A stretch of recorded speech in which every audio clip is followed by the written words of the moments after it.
За меня не волнуйтесь. Все, спасибо. Дочь останется. Доча, только будь умница. Ну, давайте. Не кури там ничего, время. поняла? Я тебя очень люблю. Все, спасибо, выходим из зала. Юлия Крапьевич, как думаю, ёпта.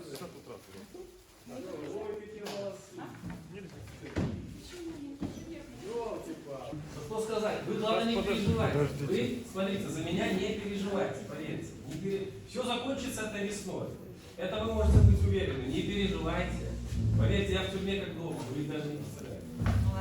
Молодец. Даже поверьте, я прям... Все, спасибо за внимание. Не, подождите, Алексеевич, за меня не волнуй. Молитесь.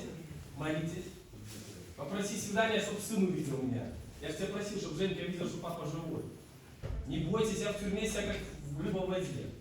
Гражданин прокурор, ну вот увидите, судья, прокурор, у них очень сейчас изменится жизнь. Я Бога буду просить, чтобы он на них... Покидаем зал. Это уже... Вчера у Спирина был суд, 5-го приговор 4,5 за Это все до весны, поверьте, вот, Всё, весны покидаем не зал. будет, все. У Кавова не будет, все поменяется, все выйдет. Ну, на нас будет страна держаться. Брат, ты смотри мои. Сергей Геннадьевич. Вы все это сами. Вы только за меня не волнуйтесь, запомните. Я себя там чувствую, поверьте, очень хорошо. Доченька. Все, где супруга? Какая? Вы супруга? Нормально себя чувствую. Сейчас еще придут, еще у Лерка Все придут. нормально. А я Леру сегодня, Юлю с ним. Юля,